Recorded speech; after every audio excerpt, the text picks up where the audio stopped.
Selamat datang di channel Ruang Update. Di video ini, kita akan bahas teknologi jaringan terbaru yang sedang naik daun, 5G Advance, atau biasa disebut 5.5G. Ini bukan cuma versi cepat dari 5G, tapi juga pondasi penting menuju jaringan generasi berikutnya, 6G. Tapi mungkin kamu berpikir, lah, kita aja masih pakai 4G. Buat apa bahas 5.5G? Nah, justru itu poin pentingnya.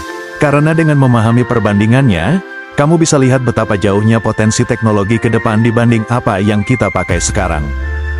4G LTE yang kita pakai sekarang punya kecepatan maksimal sekitar 100 megabit per detik hingga 1 gigabit per detik dalam kondisi ideal. 5G biasa bisa mencapai 2-5 gigabit per detik. 5G Advance dirancang untuk kecepatan hingga 10 gigabit per detik dan latensi hampir 0 detik. Bandingkan dengan jaringan 4G kita yang sering lemot saat sinyal jelek, nonton video buffering, atau telat kirim pesan saat jaringan padat. Di masa depan, hal-hal seperti itu akan jadi cerita lama. Yuk kita bahas. 1.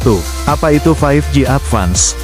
5G Advance atau 5.5G adalah peningkatan dari 5G standar. Jika 5G saat ini menawarkan kecepatan unduh hingga 1-2 gigabit per detik, 5G Advance dirancang untuk mencapai hingga 10 gigabit per detik, dengan latensi serendah 0,5 milidetik.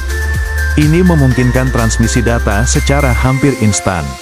Yang menarik, teknologi ini membawa kemampuan pemrosesan kecerdasan buatan langsung ke dalam jaringan. Jadi bukan cuma cepat, tapi jaringan bisa beradaptasi dengan kebutuhan pengguna secara real-time, mulai dari streaming, game cloud, sampai pengendalian robot industri.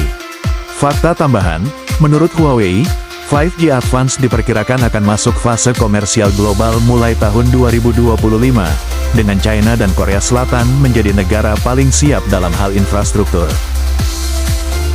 2. Aplikasi nyata dari 5G Advance. Teknologi ini punya dampak langsung pada kendaraan otonom.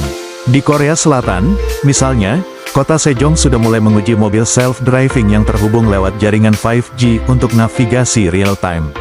Dengan 5G Advance, respon kendaraan akan semakin presisi karena delay-nya hampir nol.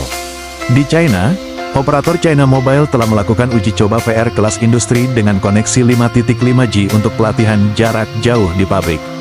Hasilnya, latensi lebih rendah dari 5G biasa, dan video 8K bisa ditampilkan tanpa buffering. Bayangkan kamu lagi video call pakai 4G di tempat ramai, suaranya putus-putus, gambarnya buram, dan kadang delay parah. Tapi dengan 5G Advance, kamu bisa melakukan panggilan video 8K tanpa buffering, bahkan sambil jalan atau pindah tempat. Di Indonesia sendiri, Telkomsel dan XL Axiata sudah menggelar uji coba 5G di beberapa kota seperti Jakarta, Surakarta, dan Balikpapan. Namun, kecepatan rata-rata 5G saat ini di Indonesia masih berkisar 200-300 megabit per detik, jauh dari potensi maksimal 5G Advance. Infrastruktur yang mendukung teknologi ini diperkirakan baru siap setelah tahun 2026. 3. Bagaimana 5G Advance mengubah industri? Di sektor manufaktur, 5G Advance memungkinkan komunikasi antar mesin dalam hitungan milidetik. Ini penting untuk proses produksi otomatis yang membutuhkan sinkronisasi waktu super presisi. Di Jerman, misalnya, perusahaan besar seperti Siemens mulai mengintegrasikan jaringan 5G Advance untuk kontrol robotik real-time. Dalam logistik, drone delivery dan kendaraan logistik pintar bisa beroperasi lebih efisien dengan data yang terus mengalir tanpa jeda. Di AS, Verizon sudah memulai implementasi 5G Advance di pelabuhan dan pusat distribusi logistik, meningkatkan efisiensi operasional hingga 30% menurut data 2024. Di bidang pertanian, Jepang telah menguji pertanian otonom dengan traktor tanpa awak dan sistem penyemprotan otomatis berbasis 5G.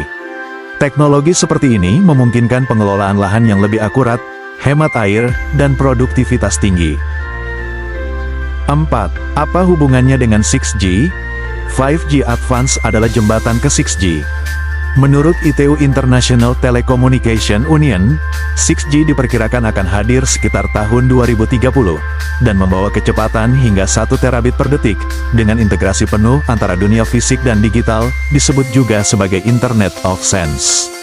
5G Advance mempersiapkan fondasi dengan menguji teknologi seperti jaringan pintar berbasis AI, penggunaan frekuensi sub-terahertz, dan koneksi satelit terestrial. Di Norwegia dan Finlandia, pengembangan awal 6G sudah dimulai melalui proyek 6G Flagship. Bahkan di Indonesia, Kementerian Kominfo sudah membuka diskusi awal soal spektrum untuk jaringan generasi ke-6, meski saat ini prioritas utama masih pada perluasan 5G dan fiber optik nasional. 5. Tantangan dan masa depan 5G Advance. Tantangan terbesar tentu ada pada infrastruktur dan investasi.